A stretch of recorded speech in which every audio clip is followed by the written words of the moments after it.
Welcome back everyone to another Let's Play of Path of Titans, and this time around I'm going to be playing as this one.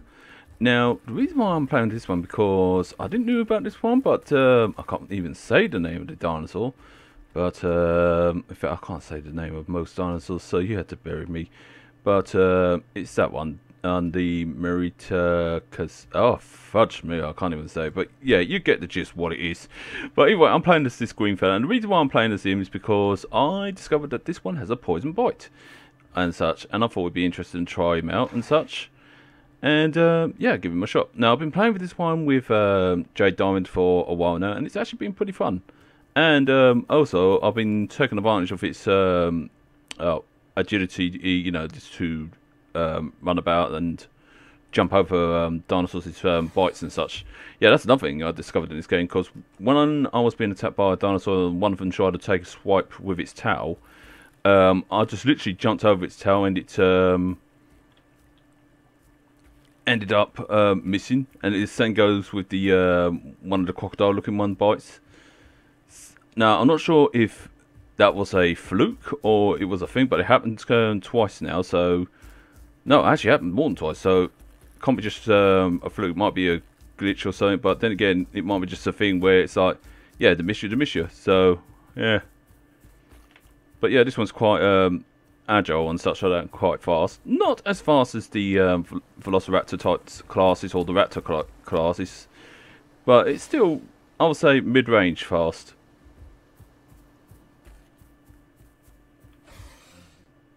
Although, oh shoot, I just realised what my quest was. It's to collect 50 acorns, 50 lychees, 35 mushrooms, 50 tiger nuts, 35 button mushrooms, milk cap mushrooms, 35. Jesus Christ. All that for 50 coins? Or is it worth more than that? Oh well. It's a quest. Keeps you busy. Well, if I come across them, I collect them as I go along. So I am searching along the ground for them. But yeah, this one has a bite that does a bleed out, and then there's its poison bite. Now, its poison bite doesn't do too much damage on biting wise. Like, no, sorry, its poison bite doesn't do too much damage bite wise and such, but the poison makes up for it. But the biggest one that does more damage is its claws, where it does bleed. So if you've got the combination of the two put together, you got a pain in the backside dinosaur right there. But it's nice that they got one with a venomous bite. So, you know, I think out of all the survival dinosaur games I've played, that isn't like Ark and such like that, I would say this one is the only one that I've known to have a venomous dinosaur, unless I might be wrong.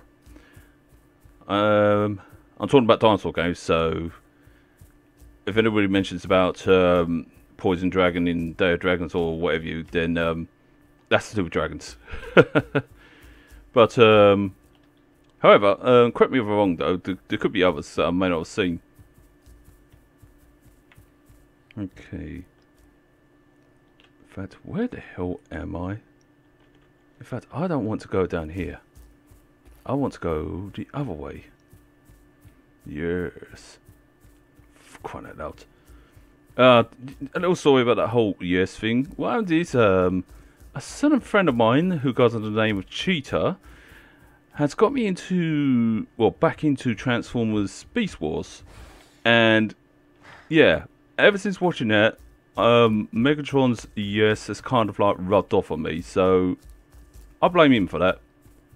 But then again, he can blame me for a lot of other things too. So we both bad at each other with that. Oh, and also, you may notice that, like I said in the other video, about jumping off like heights like that or cliffs and such, you can actually survive a lot more better now. Where it used to be one, I'm not going to chance it here because I may end up dying actually on this part. But it used to be like, from this height, you used to just jump off and dive there. This case, it'd be jump off and there you go.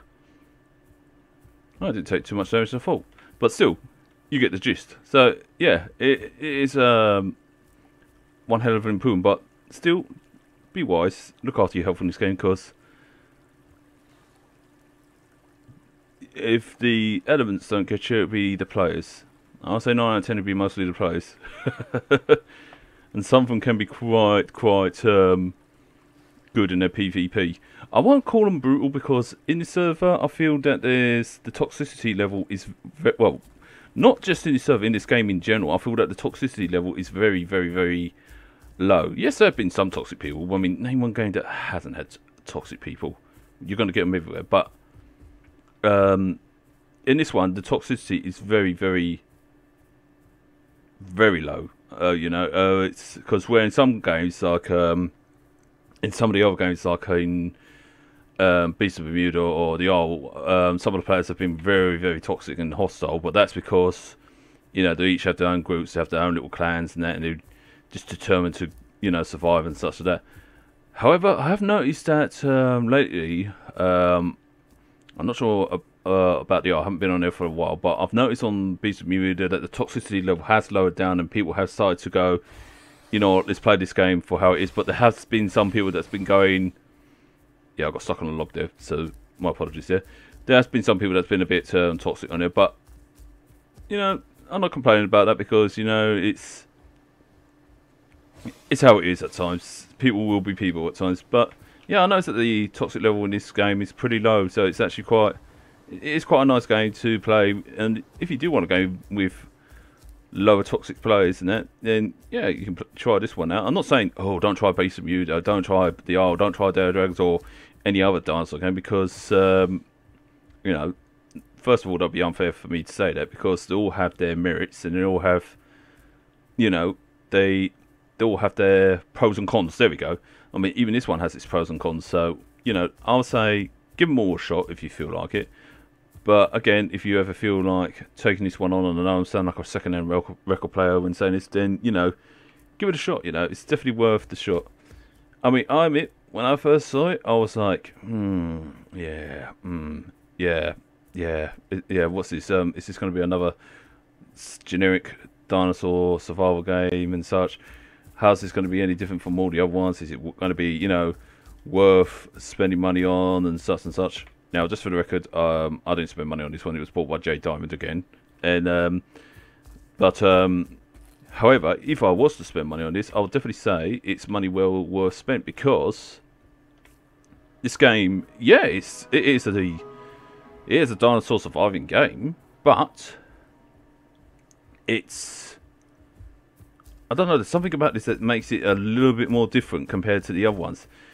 I don't know if it's, I mean, I'm not talking about just the amount of detail that they put into some of the dinosaurs and stuff, but there's something about this that's different, you know, something that makes it quite unique.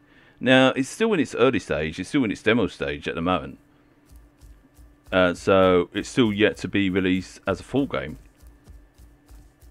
But, however, for a demo, for what it is, even at the moment now, the map is massive, first of all. Very massive, but yeah, it's easy to navigate. It is so easy to navigate, and it's actually quite fun. There's something about this that is quite unique from all the others, you know. It's like Beast of Bermuda. There's something unique about that and such. And I'm not just talking about the colours and such there, because that one has lots of bright colours for their dinosaurs and such. You know, and the same goes with the other dinosaur games that I played and such. Will this game top Ark for one of my favourite dinosaur games? I would say, honestly, this is just my opinion. I'll say definitely no, because in my opinion, I feel Ark has a lot more in it that keeps me drawn to it more. I'm not saying that this game doesn't draw me or anything. Of course, this game draws me. I mean, otherwise, I wouldn't be here recording it, I wouldn't be here playing it. I mean, this game is definitely good, and it's definitely one of those games that I would, again, say it's worth playing. But this is just only my opinion, saying that, you know, would it top Ark or anything like that? In my opinion, for me, it wouldn't, because Ark is like kind of like my #1 spot at the moment. Well, not the #1 dinosaur game, because there's other games that can pretty much top that. But so far in the dinosaur game list, that has been one of the few that has topped the list. I'm trying to think what was actually one #1 dinosaur game. I think probably it had to be the Jurassic Park game on the Sega Mega Drive and SNES. Wait, hold the phone. Wait, there was one Jurassic Park game actually beforehand. There was one on the Amiga. Now, I know it's not the best one, but there was the Jurassic Park on the Amiga similar to the SNES one, but the reason why the one on Amiga stands out more for me and tends to be my number one top favourite, because one, it's kind of like a nostalgic trip there, but also two, I just like the style of it. I just like the way it's done and such. And I think that's what drew me to the SNES variant of it, because it had the sort of like similar style to the Amiga's version, where you had the top-down basic like shooter sort of thing. Well, it's not sort of like a shooter thing, but you wander around shooting dinosaurs. And then it goes into first-person mode at some points in the game and so forth and so on. The Mega Drive variant was basically your 2D a platformer where you go around shooting around as either Grant or you go around as the Raptor. Now, that's what's the cool thing about the Mega Drive variant, and I absolutely loved playing as the Raptor. Although I did love playing as Grant because, especially some of the, what's it now? There was some of the animations that did. One of them was when he was near the edge, you actually hear him do this funny noise while waving his arms about, giving it sort of thing. Now, this is why I want to get myself a hold of a capture card, because I want to actually set my old girl up and actually get her running and actually play that again and such. And would you believe my Mega Drive is about 30 years old, near enough the same age as these, Sonic games and such. Probably the Sonic game is a little bit older by a few months away, but still, I got my Mega Drive back in December 91. So, yeah, so it's almost the same age, I would say. So it's near enough 30. But still, it still runs like anything, and that shows that, those computers back then were meant to last, It really shows something about the old technology. But then they've always said, as technologies get complicated, things do tend to have a shorter lifespan, technology-wise. So I guess they still have to work out some of the kinks in it, because it's like putting more power into it and so forth and so on. I had to be very cautious here, because there might be a crockery here. I know they've got a different name, but there might be one. Also, I found out that shells can be eaten by the crocodile-like ones. So far, from what I know, they're the only ones that can eat those. Which makes sense, because I think, if I got this right, crocodiles in the real world do eat shells, but not as part of their diet, but for something. Ah, darn it, I can't even remember. I have to read that one back up. You see, I know more about my bugs than I do about my other animals, I mean, if you asked me a question about some of the bugs, I would actually be able to tell you, proper nerd out. Yeah, so I've been fascinated by bugs. And even though I've got a semi-arachnophobia, but not a full-on arachnophobia, but I'd say spiders are one of my biggest fascinations. But also, it's also been a good help for me to overcome my semi-arachnophobia. I mean, I can pick up the little ones and such like that.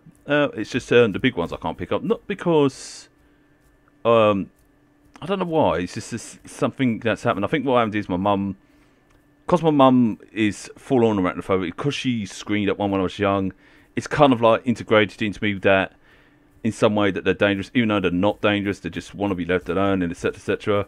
But it's kind of like that. And I swear every time when I play these games, I tend to ramble on about my life. So maybe I should actually title these videos as "Welcome to Powerful Titans," as the game we hear about Fireball Draco's life, or whatever you like to call me. Because some people call me Draco, some call me Fireball, some people call me Star Draco, and others call me by my real name, which is Alan. Nice to meet you all, because those of you who don't know. Some people just call me the man with the deep voice. I mean, yeah, about that. I have noticed that some people have commented on my voice and said, "Hey, this guy's got an epic voice and such like that." And I was like, "Wait, really?" I never really realised that. But however, at the same time, I am flattered by that, because it's like, wow, I thought my voice was hideous. But then again, I think everybody thinks that about their own voice when they hear their voice recorded. It's like, ooh, I don't like my voice. Even famous singers tend to say, I don't like to hear the sound of my own voice, but yeah, other people do, and such and such. So it all depends. But yeah, there was somebody who said about my deep voice, and I was like, wow. In that case, I shall continue on with my deep voice, no matter how silly I sound. So yeah, stuff like that really helps bolster up my confidence as well, because it actually acts as a confidence booster to actually go, yeah, you're doing, you know, there's nothing wrong with you. You can just keep doing with videos, keep talking like a madman, you know. Of course, I'm expecting to get trolled and such like that. I mean, I get trolled by bots all the time who keeps on trying to point me into porn sites and such, which I happen to report to YouTube about and get them deleted off. Yeah, that's another thing. If you actually do see any of those things on my channel or my comments list, don't click on them. Just ignore them. I know that you won't even anyway, but just ignore them and just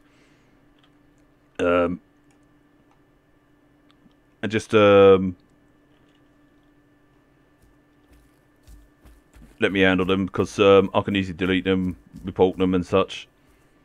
Or sometimes YouTube tends to automatically do it anyway. And so far, I haven't seen any players around here. Where are they gone? They're probably at... I think they might be here.